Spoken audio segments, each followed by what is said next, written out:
حضرت سیدنا عمر فاروق رضی اللہ تعالی عنہ آپ کی ذات مقدس کا تذکرہ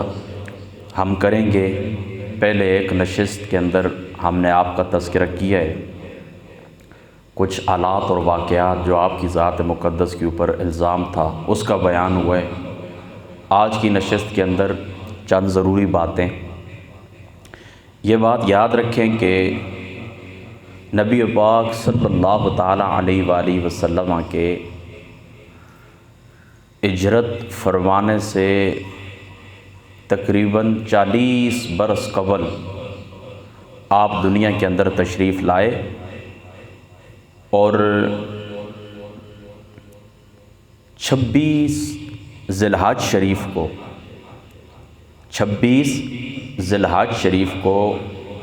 23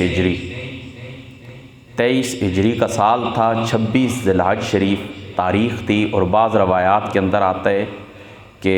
ذی الحج شریف کے ختم ہونے میں 3 یا 4 دن باقی تھے کہ آپ کی ذات مقدسہ کے اوپر ابو لؤلؤ فیروز نامی ایک شخص تھا جو مجوسی النسل تھا، اور حضرت سیدنا مغیرہ ابن شعبہ رضی اللہ تعالی عنہ آپ کا غلام تھا۔ صبح کی نماز کے اندر آپ کی ذات اقدس کے اوپر حملہ کیا، اور جب اس کو لوگوں نے قابو کیا تو اس کے پاس جو خنجر تھا وہ بھی لہراتا رہا، اور تقریباً 13 آدمیوں کو مزید زخمی کرنے کے بعد اس شخص نے خودکشی کر لی تھی۔ ابو لؤلؤ فیروز نامی شخص نے خودکشی کر لی تھی۔ تو ذی الحج شریف کی 26 تاریخ تھی، 23 ہجری کا سال تھا کہ حضرت عمر فاروق زخمی ہوئے صبح کی نماز کے اندر، اور پھر 3 دن آپ زندگی اور موت کی کشمکش کے اندر رہے، اور یکم محرم الحرام کو آپ کی روح مبارک نے پرواز کیا، اور یکم محرم الحرام کو ہی آپ کی ذات مقدسہ کو آقا علیہ الصلوۃ والسلام کے پہلو کے اندر دفن کیا گیا۔ آپ کی وفات سے تقریباً چند دن پہلے آپ نے اللہ تعالیٰ کی ذات مقدس سے ایک دعا کی تھی کہ اے پاک پروردگار، اب میرا جسم کمزور ہو چکا ہے، میری رعایا منتشر ہو چکی ہے، اے پاک پروردگار اب مجھے اپنے پاس واپس بلا لے۔ اور اس دعا کے چند دن بعد پھر اللہ تعالیٰ کی ذات اقدس نے آپ کو شہادت کا مرتبہ عطا فرمایا۔ اور بخاری شریف کے اندر موجود ہے کہ حضرت عمر فاروق رضی اللہ تعالیٰ عنہ آپ اکثر اللہ تعالیٰ کی ذات اقدس سے یہ دعا کیا کرتے تھے کہ یا اللہ مدینۃ الرسول میں آقا علیہ الصلوۃ والسلام کے شہر میں ہمیں شہادت کی موت نصیب فرما۔ پھر جب آپ شہید ہوئے تو جس وقت آپ چارپائی کے اوپر تھے، یعنی اپنی روح مبارک ابھی نہیں نکلی تھی، زخمی تھے، کہ اپنے بیٹے عبداللہ ابن عمر کو کہا تھا کہ آپ جائیں، یہ سوائق المورکہ کے اندر امام ابن حجر عسقلانی رحمۃ اللہ تعالی علیہ آپ نے لکھا ہے، فرمایا آپ جائیں حضور علیہ الصلوۃ والسلام کی گھر والی ام المؤمنین کے پاس جائیں، اور جا کر ان کو کہیں کہ عمر اپنے دوست ابو بکر صدیق اور اپنے آقا محمد مصطفیٰ صلی اللہ تعالی علیہ وآلہ وسلم کے ساتھ لیٹنا چاہتے ہیں، آرام فرمانا چاہتے ہیں، اجازت دیجیے۔ تو حضرت ام المؤمنین نے فرمایا کہ آج میں عمر کو اپنی ذات اقدس کے اوپر ترجیح دیتی ہوں، ٹھیک ہے میں اجازت دیتی ہوں، یہ جگہ میں نے اپنے لیے رکھی ہوئی تھی، لیکن عمر کو میں ترجیح دیتی ہوں کہ آپ آ جائیں، یہاں پر دفن ہو جائیں۔ جب یہ آپ کے پاس بات پہنچی آپ خوش ہوئے، لیکن اب فرمایا کہ ابھی میں امیر المؤمنین ہوں، ابھی میں خلیفہ ہوں، بادشاہ ہوں، ہو سکتا ہے کہ میرے رعب اور دبدبے کی وجہ سے کہہ دیا ہو، جب میری روح نکل جائے دوبارہ ان کی خدمت کے اندر جانا اور عرض کرنا، اگر اجازت دی تو ٹھیک ہے مجھے دفن کر دینا، ورنہ جنت البقیع کے اندر عام مسلمانوں کے قبرستان کے اندر مجھے دفن کر دیں۔ تو آپ کی وفات کے بعد یعنی جب روح مبارک نکل گئی، پھر عبداللہ ابن عمر رضی اللہ تعالیٰ عنہ آپ گئے اور اجازت لی، اور اسی مقام کے اوپر یعنی آقا علیہ الصلوۃ والسلام کے ساتھ آپ دفن ہوئے۔ اور یہ بات آپ یاد رکھیں کہ نبی پاک صلی اللہ تعالیٰ علیہ وآلہ وسلم آپ جہاں پر دفن ہیں، تو جہاں پر آپ کے سینہ مبارک کی حد ہے تو وہاں پر حضرت ابو بکر صدیق کا سر مبارک ہے، پھر جہاں پر حضرت ابو بکر صدیق کا سینہ مبارک ہے تو وہاں پر حضرت عمر فاروق رضی اللہ تعالیٰ عنہ آپ کا سر مبارک ہے۔ اس ترتیب کے ساتھ یہ 3 قبریں گنبد خضرا کے اندر حجرہ عائشہ کے اندر بنی ہوئی ہیں۔ اب یہاں پر جو سب سے بڑا سوال ہے وہ سوال یہ ہے کہ آپ نے تقریباً آپ کی جو فتوحات تھیں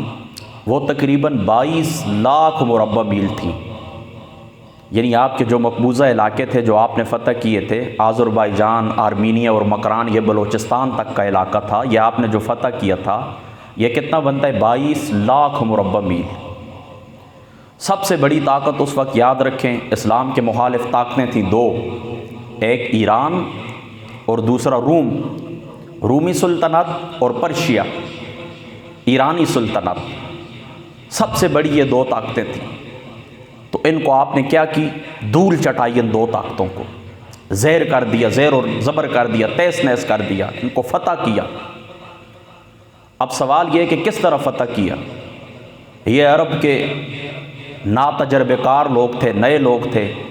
جنگی فنون سے اتنا زیادہ واقف نہیں تھے جتنا وہ لوگ واقف تھے، تعداد بھی اتنی زیادہ نہیں تھی، یعنی جتنے بھی مقامات کے اوپر جناب عمر کی فوج مختلف مقامات کے اوپر لڑتی رہی،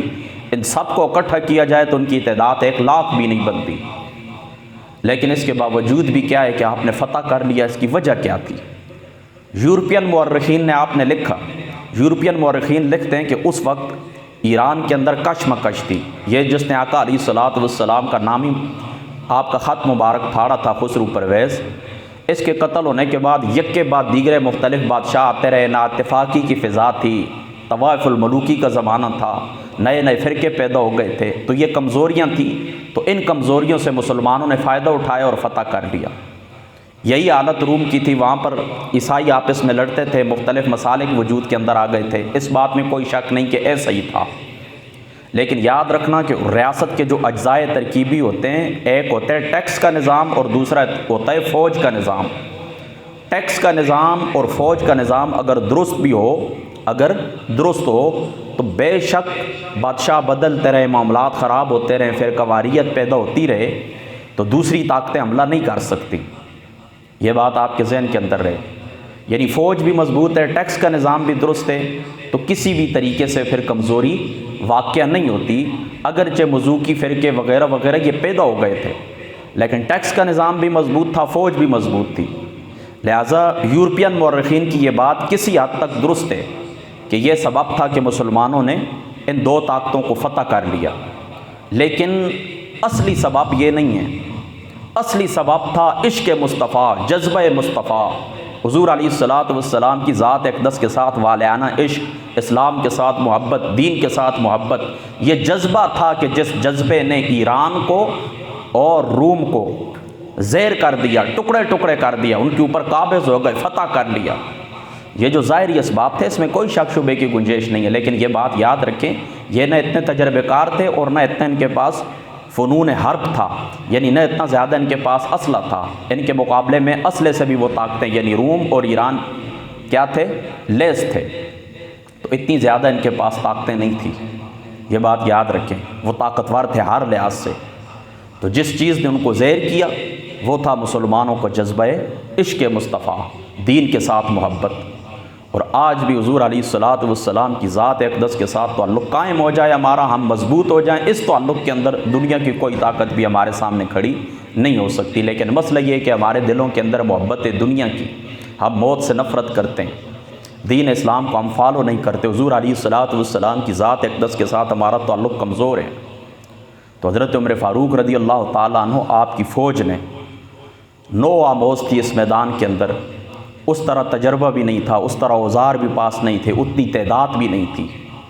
لیکن حضرت عمر فاروق رضی اللہ تعالیٰ عنہ آپ کی فوج کا اصلی جو کارنامہ تھا، جو آپ کی فتح کا اصل سبب تھا، وہ سبب کون سا ہے؟ وہ سبب ہے جذبہ عشق مصطفیٰ،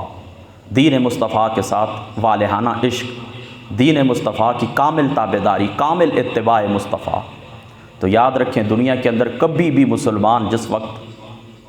بے شک جو ظاہری ساز و سامان ہوتا ہے یہ مسلمانوں کے پاس نہ ہو، لیکن ایمان کی طاقت مضبوط ہو تو دنیا کی کوئی طاقت، طاغوتی طاقت آپ کے سامنے کھڑی نہیں ہو سکتی۔ بس اتنی گفتگو کافی ہے۔ اللہ تعالیٰ کی ذات اقدس سمجھ کی توفیق عطا فرمائے، اللہ تعالیٰ کی ذات اقدس عمل کی توفیق عطا فرمائے، انشاءاللہ تعالیٰ گفتگو جاری رہے گی۔ واخر دعوانا ان الحمدللہ۔